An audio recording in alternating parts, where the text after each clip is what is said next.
Bonjour à tous et bienvenue dans cette nouvelle vidéo. Et aujourd'hui, une fois n'est pas coutume, on va parler de films français. Ah, enfin de films français. Alors attention, des films français dispo sur la plateforme Netflix. Alors, je ne vais pas parler des films originaux Netflix. Attention, je vais parler des films français, quelle que soit la boîte de prod en fait. Alors là, vous allez me dire, oui, mais bon, on les a déjà en DVD. Alors pensez à ceux qui ne les ont pas en DVD, qui les ont revendus ou je ne sais quoi et qui veulent tout que ce soit centralisé sur une plateforme. Et il faut savoir qu'il y a quand même pas mal de films français qui sont noyés dans la masse sur tout le catalogue Netflix, c'est-à-dire que quand on allume la plateforme, on va pas tomber forcément sur les films français, on va tomber soit sur les séries, soit sur leurs programmes originaux, soit sur des films américains. Et les films français, j'ai l'impression, par rapport à mon expérience, sont complètement noyés un petit peu dans toute la masse de tout ce que propose Netflix. Et c'est l'occasion donc de revenir sur 8 films français, soit que vous avez vus, soit que vous n'avez pas vus. Il y aura aussi 2-3 films du patrimoine, puisque récemment Netflix a racheté des films du patrimoine,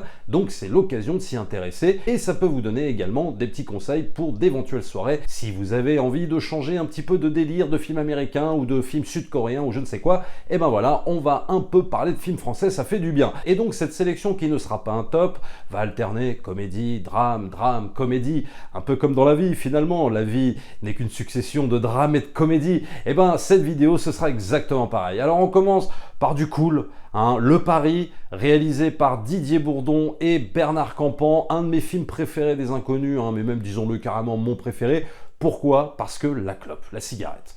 Et c'est extraordinaire parce que moi je suis fumeur et tout ce qui est raconté dans le film, je l'ai vécu. Alors bien sûr il y a quelques situations très exagérées, parce qu'on est quand même dans un film humoristique, mais le truc c'est qu'il y a beaucoup de choses qui sonnent vraies. Alors pas forcément par rapport à des dialogues qu'on connaît le plus, c'est-à-dire le tabac, c'est tabou, on en viendra tous à bout. Non, alors il y a ça bien évidemment qui est resté totalement culte, mais il y a aussi plein d'autres répliques dans Le Pari qui sont savoureuses quoi, vraiment qui sont super bien écrites. On voit vraiment là que c'est Bernard Campan et Didier Bourdon derrière, ils jouent évidemment extrêmement bien. Cette espèce d'opposition de classe sociale entre un bourgeois et un prolo, c'est juste super bien vu. Et finalement, ça fait un peu office de continuité de ce qu'ils faisaient en télé et également en spectacle, c'est-à-dire une espèce de radiographie de la France, des problèmes de la France dans ces années-là, avec évidemment une succession de situations extrêmement bien vues. Il y a peut-être, un petit coup de mou, je trouve, peut-être plus vers la fin, t'as l'impression qu'ils savent pas trop comment conclure leur film, que ça traîne un petit peu, mais il y a quand même des situations extrêmement drôles. Moi, Le Pari, c'est un film que je peux voir 100 000 fois sans jamais m'en lasser, alors que je connais les répliques par cœur. Et vraiment, si vous avez envie de vous détendre, regardez Le Pari de Didier Bourdon et Bernard Campan, il est encore disponible sur Netflix. On s'en fout la vieille. Le deuxième film de cette sélection, alors là, on va carrément dans autre chose, je vous préviens, tenez-vous bien, L'Adversaire, réalisé par Nicole Garcia avec Daniel Auteuil. Regarde bien, qu'est-ce qu'on dit? Joyeux Noël! Joyeux Noël! L'Adversaire, ça raconte en gros l'histoire, c'est une histoire vraie, de Jean-Claude Roman, ce médecin mais qui n'était plus médecin pendant 15 ans, qui a menti à sa femme, qui a menti à son entourage, en faisant croire qu'il avait un travail, qu'il travaillait à l'OMS, etc. Et en fait, qui passait ses journées sur des aires d'autoroute, ses journées à glander, à ne rien faire, à aller dans les cafétérias de son boulot, mais à ne même pas badger pour aller travailler. Et pendant 15 ans, cet homme-là a menti et ça a fini par le meurtre de sa femme, de ses 2 enfants et de ses parents. Alors ce n'est pas spoiler que de vous dire ça, parce que c'est exactement le point de départ en fait du film, et ce qui va intéresser Nicole Garcia, c'est pas tant la fin, évidemment très glaçante, je vous préviens, le dernier quart d'heure est vraiment extrêmement glaçant, extrêmement gênant, et voire on est très très mal à l'aise, mais ce qui va intéresser Nicole Garcia, c'est la construction en fait de cet homme-là dans le mensonge, et la descente aux enfers, sa propre folie qui va l'envahir petit à petit, jusqu'à vouloir décimer ses proches, cet homme complètement seul, cet homme finalement complètement invisibilisé, qu'on n'écoute pas aussi, il y a aussi ça dans le personnage composé par Daniel Auteuil, et c'est ça qui va intéresser Nicole Garcia. Alors c'est pas du tout un thriller, c'est un film qui prend beaucoup son temps, c'est un film d'ambiance, c'est un film qui pose vraiment ses personnages, qui va poser des situations extrêmement embarrassantes, extrêmement gênantes parfois, et surtout sublimé par la prestation d'un Daniel Auteuil, vraiment pour moi au sommet de son art, parce que pour un comédien, c'est toujours très compliqué de ne pas véhiculer d'émotions, que ce soit le rire, que ce soit la colère, que ce soit des tas d'émotions différentes. Là, Daniel Auteuil a un espèce de visage comme ça, impassible, parce qu'il fait ce médecin complètement hors de la société, hors du temps presque, qui n'a plus sa place et qui va en venir à tuer sa famille et peut-être essayer de se tuer lui-même aussi. Donc il n'a carrément plus sa place dans ces sociétés, donc Daniel Auteuil va le jouer comme ça. C'est-à-dire ni colère, ni haine, ni rancœur, ni rage, ni rien. Il y a des moments où effectivement il va vraiment péter un câble et on va le voir. Et Daniel Auteuil joue extrêmement bien. Mais sinon tout le reste du film, il est impressionnant quoi. Vraiment, je trouve qu'il aurait mérité un César du meilleur acteur. Et je ne crois pas qu'il l'ait eu pour ce rôle-là. Mais vraiment, il aurait mérité une prestation hors norme. C'est difficile, je le répète, hein, pour un acteur de jouer ce genre de rôle parce que il faut véhiculer aucune émotion en fait.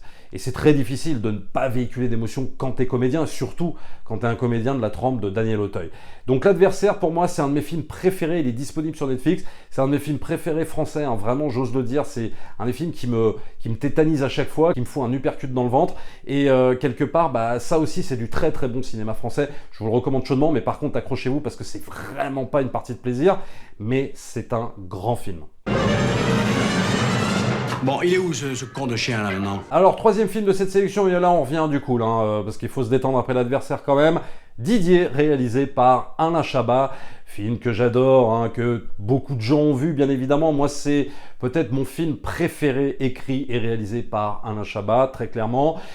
L'idée de génie, je trouve, de ce film, c'est d'avoir pris Jean-Pierre Bacri. Parce que Jean-Pierre Bacri, bon, on sait qui il est, quoi. C'est un peu l'homme bougon, on sait ce qu'il représente. Il joue un petit peu toujours pareil, mais c'est pour ça qu'on l'aime aussi, Jean-Pierre Bacri. Moi j'adore cet acteur, bien évidemment. C'est aussi un grand auteur de pièces, hein, Cuisine et Indépendance, Un air de famille et tout ça, avec sa femme Inès Jaoui. Mais là, bon, il se laisse diriger par Chabat. Et l'idée de génie, si tu veux, par rapport à l'archétype de personnage que va lui faire jouer Chabat, c'est-à-dire l'homme bougon qui va devoir changer, en fait, si tu veux, parce que c'est ça, en fait, l'arc narratif de cet agent sportif, qui va devoir changer petit à petit, quoi, qui va devoir être au plus près de sa fiancée, qui va devoir la considérer, en gros, et c'est à ce moment-là, attention, spoiler, c'est à ce moment-là que Didier redeviendra un chien, d'ailleurs. On a totalement une structure scénaristique de comédie à l'américaine, hein, Chabat il s'en cache pas, mais par contre il va le ramener en France, c'est-à-dire qu'on va avoir des blagues typiquement françaises, un délire typiquement français, qui en fait réellement une comédie française fantastique, drôle, décalée, touchante aussi, c'est ce qui fait aussi la marque de Didier, et c'est pour ça que c'est mon film vraiment préféré de Chabat, c'est parce que il va y avoir tous ces trucs en même temps, c'est pas que drôle, c'est pas que on ne sent pas le cul, etc.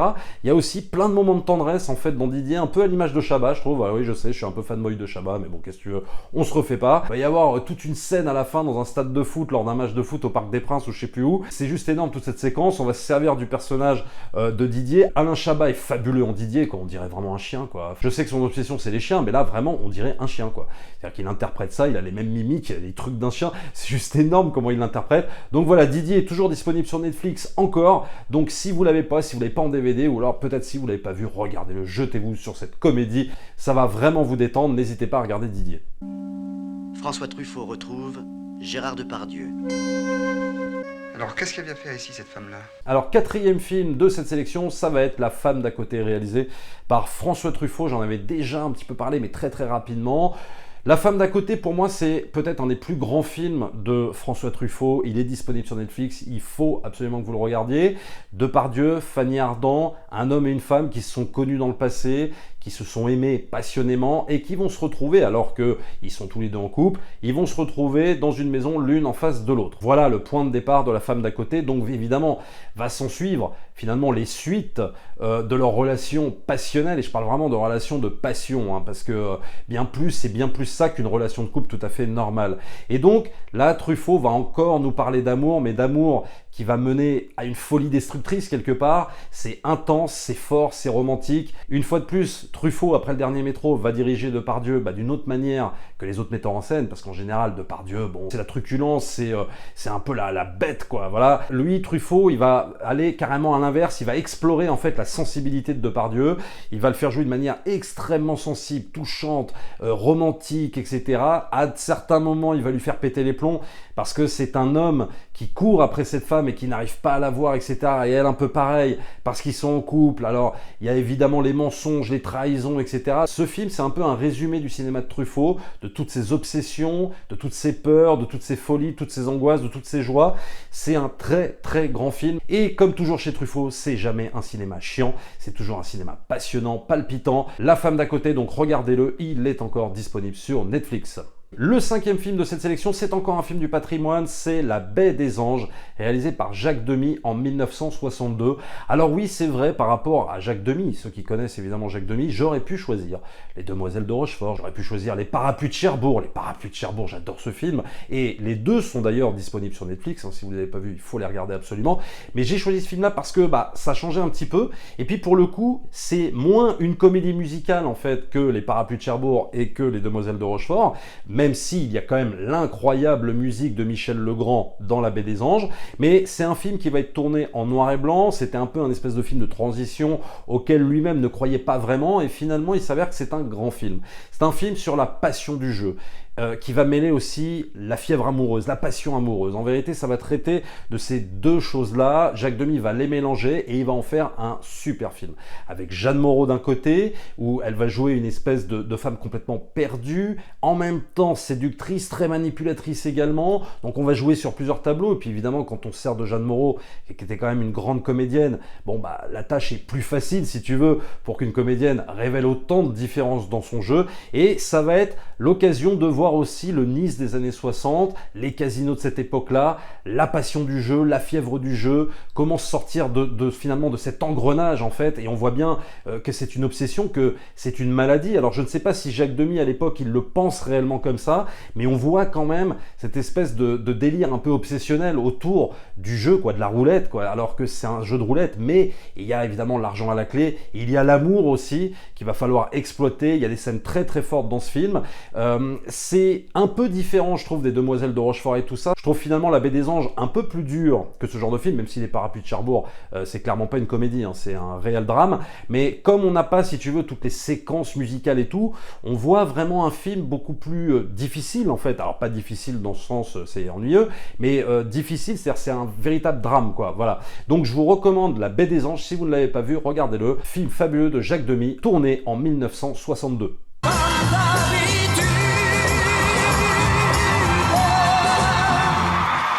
Sixième film de cette sélection, j'ai choisi Clo-Clo de Florent Siri avec Jérémy Régnier. Alors pourquoi j'ai choisi Clo-Clo? Parce que pour moi c'est un des meilleurs biopics que j'ai vu, tout simplement. Il y en a beaucoup de bons biopics, mais en France je trouve que c'est le meilleur biopic parce que c'est un film qui va absolument exploiter quasiment toute la vie de Claude François, c'est-à-dire de son enfance, où on va raconter donc son enfance en Égypte, les relations houleuses qu'il a avec son père qui ne croit pas vraiment en lui, qui finalement va définir un peu ce qu'il va devenir. Pourquoi il va devenir Claude François? Ce que va nous expliquer Florent Siri dans son film. Quelque part, il devient ce personnage-là, peut-être un peu à cause de son père, parce qu'il a envie de lui prouver à son père que ça peut être quelqu'un, qu'il peut exister, que ça peut être un grand artiste. Et il va passer en fait toute sa vie à vouloir prouver à son père qu'il peut être quelqu'un. Et Florent Siri va adopter vraiment cet angle-là dans Clo-Clo, et c'est ce qui est très intéressant.